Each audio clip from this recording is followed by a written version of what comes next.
guess it doesn't matter. We've had our thick and thin, enough to know that I would rather not go through life without you.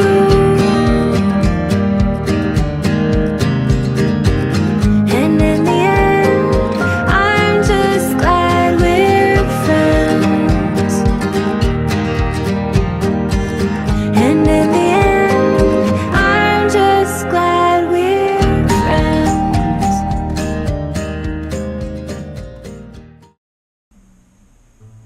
Hi everybody, Chico and Poppy show here. With Poppy, Chico's in the other room doing his homework, and we're going to get started today on our dinner, which is going to be pork osso buco. But anyways, every nationality has one of these. This is the Italian version, and what we're doing here is we're using a very cheap cut of pork, and what this is like a butt roast, and what I like about this is that it's mostly dark meat, and you're going to get your best flavor slow cooking one of these if you're using dark meat. So what I've done is I've trimmed this all up. You can see here I've taken most of the fat off of it. I've made 3 slits in here, and I've taken whole cloves of garlic, and I've put 1, 2, 3 cloves of garlic in there. Okay, and what we're going to do is we're going to brown this up in a Dutch oven, and we're going to get some color to it. Okay,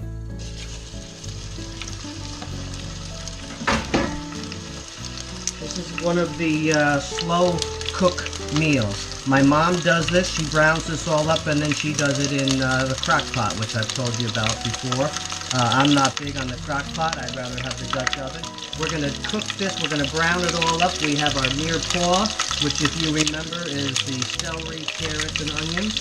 I have about 2 cups of each: celery, carrots, and onions. It doesn't have to be exact, because this is going to be a slow cook. A lot of this is going to cook down. I've kept some of the celery leaves here, which I like. I always use. We're going to use 5 cups of beef broth. Once again, use a good base. And we're going to use 1½ cups of red wine. Okay. Eventually. Okay, so this is browning up quite nicely. We've rotated it so that all areas of this meat has gotten some color to it. You can see it here. I'm going to take it out of the pan quickly, and while this pan is still hot, I'm going to add the celery, the carrots, and the onions. And it's 2 cups diced, kind of chopped up pretty easily. Doesn't have to be anything fancy here. This is our mirepoix, which is the 3 together.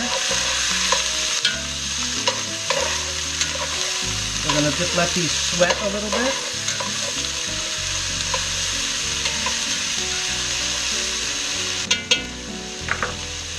Add a little more olive oil.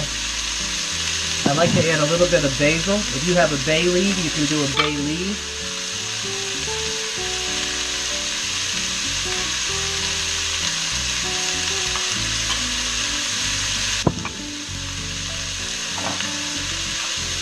Pepper. I don't use salt because we have that in our beef steak.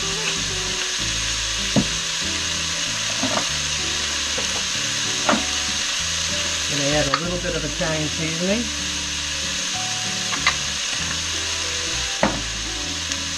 And a little bit of parsley.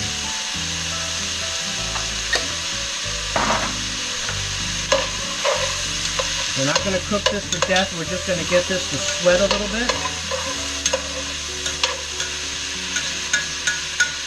This we're going to be cooking on a low and slow, which is 275, 250, 275, and we'll do that for a minimum of about 3 hours.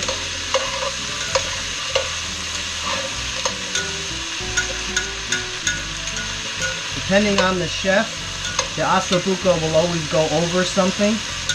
Some people will put it over rice. Others will do mashed potatoes. I've done the rice, and I prefer the mashed potatoes. My mashed potato recipe I'm going to do separate than this osso buco recipe because it's a little more complicated than just boiling a potato and adding some butter to it. So I am going to do a different video just on the mashed potatoes. but this Osso Buco is very good with the mashed potatoes underneath it. So when you watch this, then you can watch also the mashed potato recipe and make that. Unless you'd rather have the rice, you can always do a rice of your choice. Okay, this is starting to sweat now. It's getting a little bit of color to it. What I'm going to do, make a little bit of room here. Doesn't have to be perfect. And I'm going to add this back to the pan.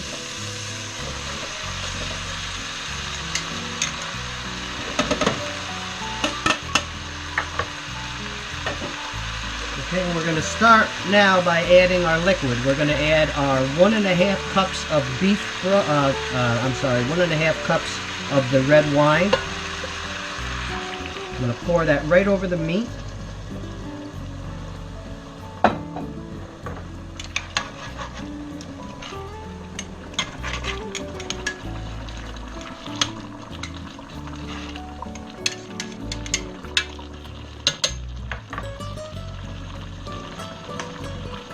It's starting to boil already. And then we're going to add our beef broth, which is 5 cups. This is a perfect mixture. 5 cups of the beef broth to 1.5 of the red wine.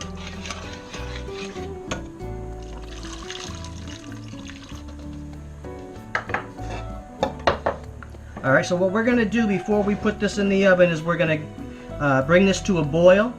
As soon as we bring this to a boil, we're going to put it in the oven and we're going to cook it at 250, 275 for a minimum of 3 hours. You don't have to do anything else to it. Just put a cover on it and 3 hours minimum.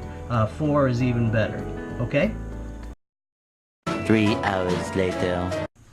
Alright, so we're going to get ready to take the Osso Buco out of the oven here. Been cooking a few hours, low and slow, I always say, like 250, 275. Haven't had to do anything to this because I start out with so much juice that you don't need to touch this at all the whole time it's cooking. And there's our Osso Buco. Osso Buco means, yeah, we can shut that off, means off the bone. I've made mashed potatoes, and what I've done to make this video not so long is I did a quick video on how I make my mashed potatoes. I make a garlic dill mashed potato. I did that separately. So what we're going to do here is we're going to put this down on the bottom of the plate, here like this. Then we're going to pick some of this meat off. Okay, this is going to fall right off the bone. That's what Osso Buco means. And you see, we're going to put some meat all around. That look good, Angelina? Yeah. Then with a slotted spoon, I'm going to grab some of those celery, carrots, and onions. And put that around like that. Then our juice. It goes real good with the mashed potatoes. There you have it.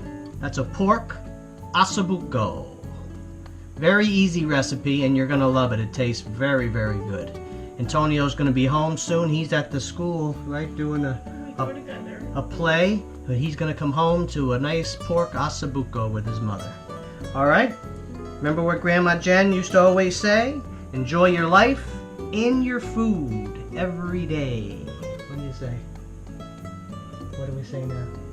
Chow. Chow. Thanks. Bye-bye. That was good, Angelina. She said no way.